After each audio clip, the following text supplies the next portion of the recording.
आटे के बहुत ही टेस्टी और हेल्दी लड्डू की रेसिपी आज मैं आपके साथ शेयर करूंगी, जो कि बहुत ही टेस्टी बने हैं और बहुत हेल्दी भी हैं। तो सर्दियां आने वाली हैं, ये टेस्टी लड्डू आप बनाकर रख लीजिए तो आपकी हेल्थ के लिए बहुत अच्छे रहेंगे, क्योंकि ये सर्दी से भी आपको बचाएंगे। इसके अलावा इन लड्डुओं की खास बात यह है कि आप इसको लंबे समय तक स्टोर कर सकते हैं। 3 से 4 महीने तक आप स्टोर कर सकते हैं किसी भी एयरटाइट कंटेनर में और आराम से खा सकते हैं। तो आइए फटाफट से देखते हैं इसको बनाना कैसे है। तो आटे के लड्डू बनाने के लिए, या फिर यूं कहें कि आटा ड्राई फ्रूट लड्डू बनाने के लिए आपको किन किन चीज़ों की ज़रूरत होगी। तो सबसे पहले हमें लगेगा गेहूं का आटा। यहाँ पर लगभग 500 ग्राम यानी कि आधा किलो हमने गेहूं का आटा लिया है। मोटा महीन कैसा भी आप ले सकते हैं। मिठास के लिए यहाँ पर हमने लिया है बूरा, जिसको कि तगार भी बोलते हैं। ये लगभग 700 ग्राम के करीब आपको लेना है। एक गरी का गोला लेंगे, जिसको कि हम कद्दूकस कर लेंगे। सूखा नारियल का गोला है। अब हमें चाहिए होंगे काजू और बादाम। तो यहाँ पर 75 ग्राम के करीब हमें लेने हैं काजू। बादाम हम लेंगे 125 ग्राम के करीब हमने यहाँ पर बादाम यूज किए हैं। ये फ्रेंड्स हमने यहाँ पर लिया है पॉपी सीड, जिसको कि पोस्ता दाना भी बोलते हैं। लगभग 50 ग्राम के करीब है। ये हमने पिस्ते लिए हैं। पिस्ता हमें लेने हैं लगभग 15 से 20 ग्राम। चिरौंजी हमें चाहिए होगी 50 ग्राम। ये हमने गोंद ली है, बहुत ही टेस्टी और हेल्दी होती है और सर्दी से हमें बचाती है। तो ये हमें 50 ग्राम लेनी है।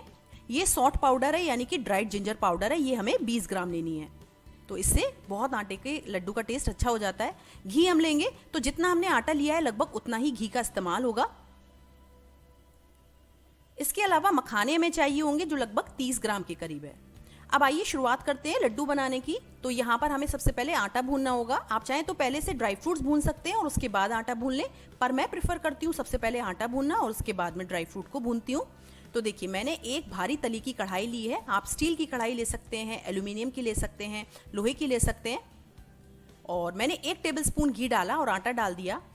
फ्लेम को मैंने मीडियम हाई रखा है और धीरे धीरे करके मैं इसमें घी डालती जा रही हूँ। आप चाहें तो पूरा की पूरा घी एक बार में डाल सकते हैं। यानी कि आपको क्या करना है एक्चुअली फ्रेंड्स, आधा घी आपको आटा भूनने के लिए रख देना है और आधे घी से आपको ड्राई फ्रूट्स भूनने हैं। तो यहाँ पर आधा किलो हमने आटा लिया था, तो लगभग 500 ग्राम के करीब ही घी का इस्तेमाल होगा। आप चाहे तो कम भी ले सकते हैं, ऐसा नहीं है। 400 ग्राम घी में भी बना सकते हैं।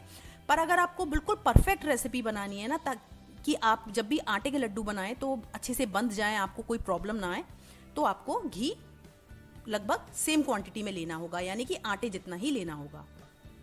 तो 500 ग्राम आटा लिया था, तो 500 ग्राम ही हमने घी लिया है। लगातार इसको भूनते जाएंगे और इसको आटे को भूनने में लगभग हमें 20 से 25 मिनट का टाइम लगा।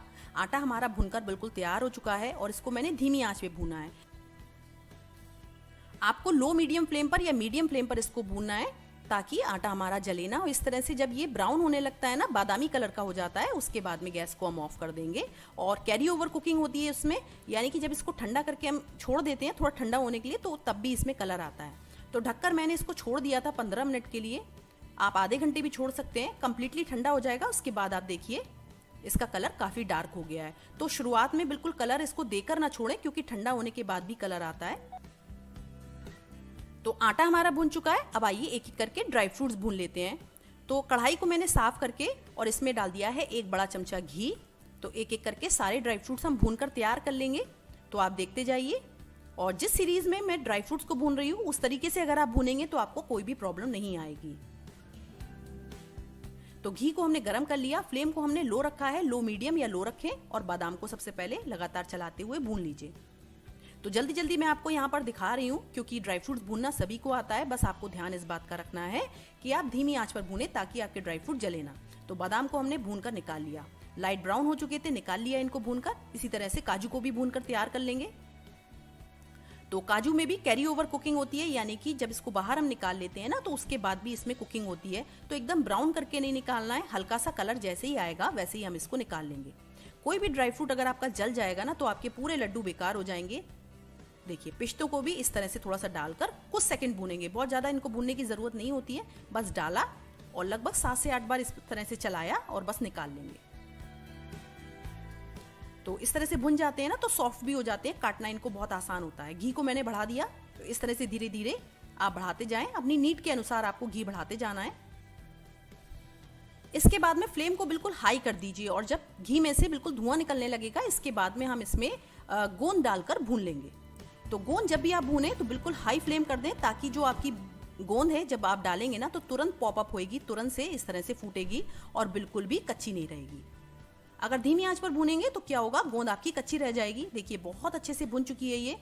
तो इस तरह से गोंद को भी भूनकर हम तैयार कर लेंगे और इसको निकाल लेंगे।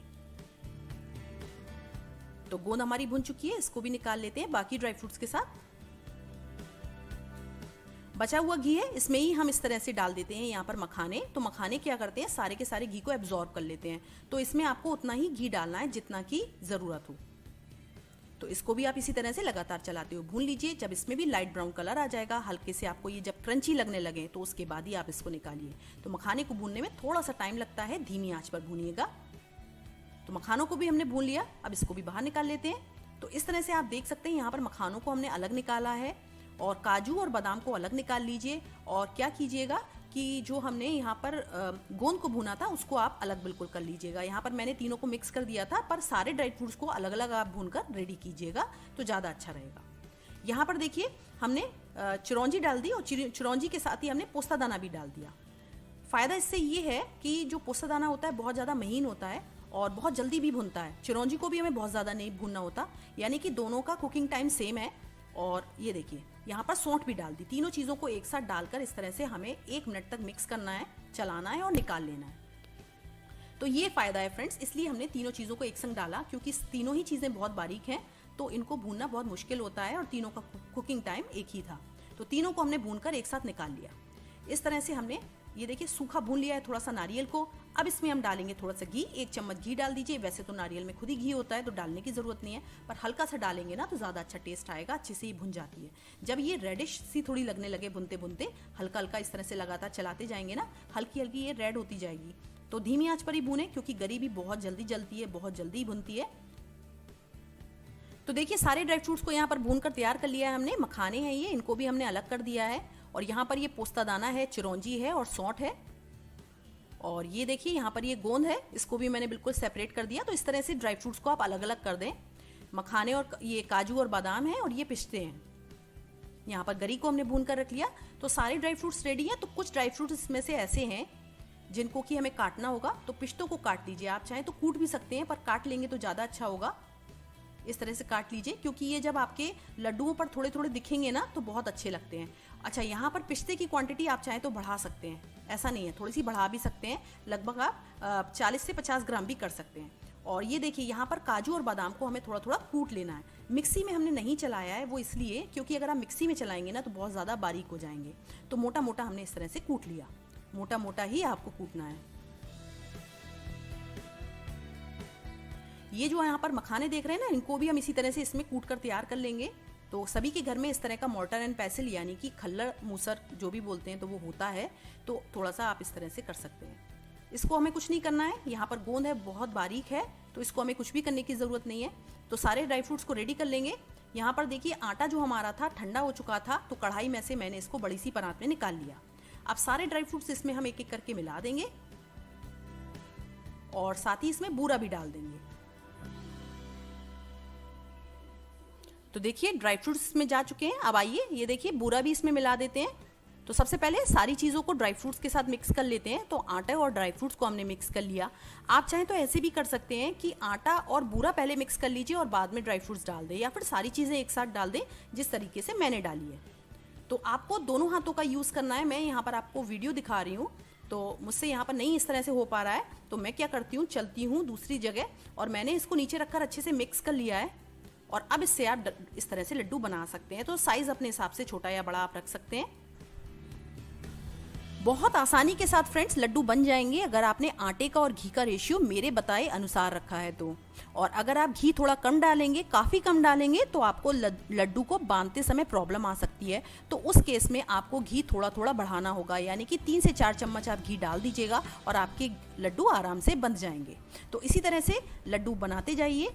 तो सारे लड्डू हमारे बनकर तैयार हो चुके हैं। आटे के बहुत ही टेस्टी लड्डू बने हैं। मैंने यहाँ पर ऊपर से थोड़े थोड़े ड्राई फ्रूट और चिपका दिए हैं, स्पेशली बादाम चिपकाए हैं। आप भी इसी तरह से ड्राई फ्रूट चिपका कर बना सकते हैं। तो कैसी लगी आपको मेरी ये आटा लड्डू की रेसिपी, लिखकर ज़रूर बताइएगा। बनाने के बाद में फीडबैक ज़रूर शेयर कीजिएगा। Thank you so much for watching. See you again with new recipe. Bye bye.